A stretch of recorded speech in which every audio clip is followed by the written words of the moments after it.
पूर्व वैमनस्यातून हॉटेल व्यवस्थापकाचा खून, सागर जाधवचा उपचारादरम्यान मृत्यू, 5 जणांविरुद्ध गुन्हा. जिल्हा पोलीस अधीक्षक यांनी माहिती देत केलं शांततेचं आवाहन. नंदुरबार शहरात खळबळ उडवणारी धक्कादायक घटना समोर आली आहे. पूर्व वैमनस्यातून झालेल्या प्राणघातक हल्ल्यात गंभीर जखमी झालेल्या तरुणाचा उपचारादरम्यान मृत्यू झाला. सागर रमेश जाधव, वय 25, राहणार रायसिंगपुरा, नंदुरबार असं मृत तरुणाचं नाव आहे. तो हॉटेल मंदाकिनी इथे व्यवस्थापक म्हणून कार्यरत होता. मिळालेल्या माहितीनुसार शनिवारी रात्री सुमारे 9 वाजताच्या सुमारास विकी राजपूत, राहणार परदेशीपुरा, कैलास पाडवी, राहणार वाघोदा, दीपक ठाकरे, राहणार नंदुरबार, निलेश उर्फ बंटी वसंत चौधरी, राहणार चौधरी गल्ली आणि एक अनोळखी इसमानं हॉटेल मंदाकिनीमध्ये येऊन सागर जाधव याच्यावर शिवीगाळ करत बेदम मारहाण केली. या हल्ल्यानंतर सर्व आरोपी घटनास्थळावरून पसार झाले. गंभीर जखमी अवस्थेत सागर जाधव स्वतः हॉटेल बंद करून नंदुरबार उपनगर पोलीस ठाण्यात पोहोचला. पोलिसांनी तातडीने त्याला जिल्हा रुग्णालयात दाखल केलं. मात्र उपचार सुरू असताना मध्यरात्री 2 वाजताच्या सुमारास त्याचा मृत्यू झाला. या घटनेची माहिती मिळताच जिल्हा पोलीस अधीक्षक श्रवण दत्त, उपविभागीय पोलीस अधिकारी दत्ता पवार, स्थानिक गुन्हे शाखेचे पोलीस निरीक्षक हेमंत पाटील, उपनगर पोलीस ठाण्याचे प्रभारी निरीक्षक संदीप पाटील आणि पोलीस उपनिरीक्षक अनिल गोसावी यांनी घटनास्थळी धाव घेत पाहणी केली. फॉरेन्सिक पथक आणि ठसे तज्ज्ञांनीही तपास केला.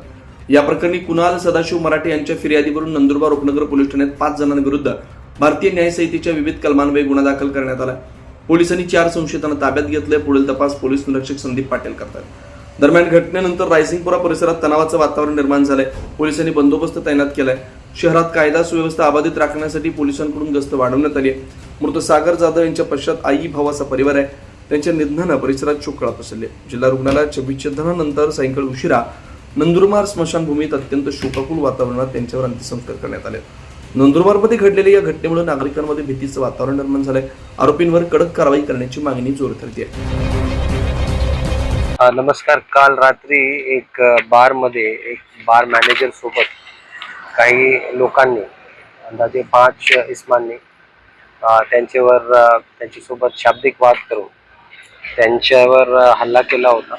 त्याचे फिजिकल असॉल्ट केल्यामुळे त्यांची उपचारादरम्यान मृत्यू झाली आणि या अनुषंगाने सदर पीडितची मृत्यू झाल्याने उपनगर पोलीस स्टेशन अंतर्गत सर्व इस्मांविरुद्ध मर्डरचे अंतर्गत गुन्हा नोंद करण्यात आला. त्याचबरोबर राईटचे कलम लावून याच्यामध्ये गुन्हा दाखल करण्यात आलेला आहे. तपासाचा काम पोलीस निरीक्षक संदीप पाटील हे करत आहे आणि पुढचा तपास सुरू आहे.